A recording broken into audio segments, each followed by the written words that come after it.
આજી કાંઠા વિસ્તારમાં આવેલા જે નદીના પટના દબાણો છે એવા દબાણો ઉપરાંત જે અમારા ટીપીનો રોડ છે ત્યાં એ રોડ પરના દબાણો એ 23 તારીખથી રાજકોટ મહાનગરપાલિકા દ્વારા ડિમોલિશનની કામગીરી હાથ ધરવામાં આવનાર છે.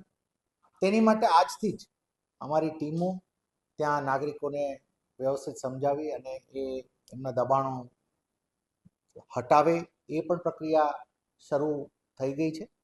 આપને જણાવીએ કે એની માટે જે અન્ય ખાતાઓ સાથે જે અમારે ટાઈપ સરકારના વિભાગો સાથે કરવું પડે, જેમ કે પીજીવીસીએલ છે, તો પીજીવીસીએલથી એમના લાઇટનું આખું ઇન્ફ્રાસ્ટ્રક્ચર હટાવવાનું થાય, તો એ પણ અમારા તરફથી ટાઈપ થઈ ગયું છે.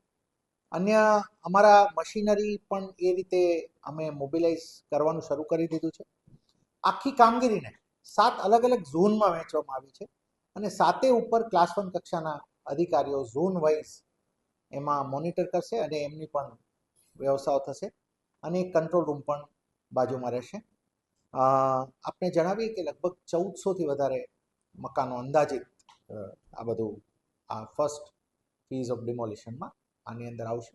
અમારો ધ્યેય છે કે જે ટાઉન પ્લાનિંગનો અમારો સ્કીમનો રોડ છે, ટીપી સ્કીમનો રોડ, એ ખુલ્લો થાય એટલે જંગલેશ્વર માટેનું એક મોટું રોડ નેટવર્કની અંદર એ કનેક્શન આવે, તો એ વિસ્તારમાં ઘણું અમારું જે પ્લાન્ડ રોડ નેટવર્ક હતું એ પણ ખુલે અને એટ ધ સેમ ટાઈમ જે પટ્ટમાં થયેલા દબાણો છે કે જેના કારણે આપ જાણો છો કે 2-3 વર્ષ પહેલાંના ચોમાસા સમયે પણ પાણી ભરાઈ જવાથી અમારા ત્યાં લોકોને જે રેસ્ક્યુ કરવા ઓફિસર્સ ગયા હતા એમને પણ રેસ્ક્યુ કરવા પડે એ પ્રકારની સ્થિતિ થવા પામી હતી. એટલે પટના વિસ્તારોમાં કોઈ ભવિષ્યમાં પણ પૂરના એના પ્રશ્નો ના થાય તેની માટે પણ એક બહુ પ્રિવેન્ટિવલી જોઈને ડિમોલિશન થઈ રહ્યું છે.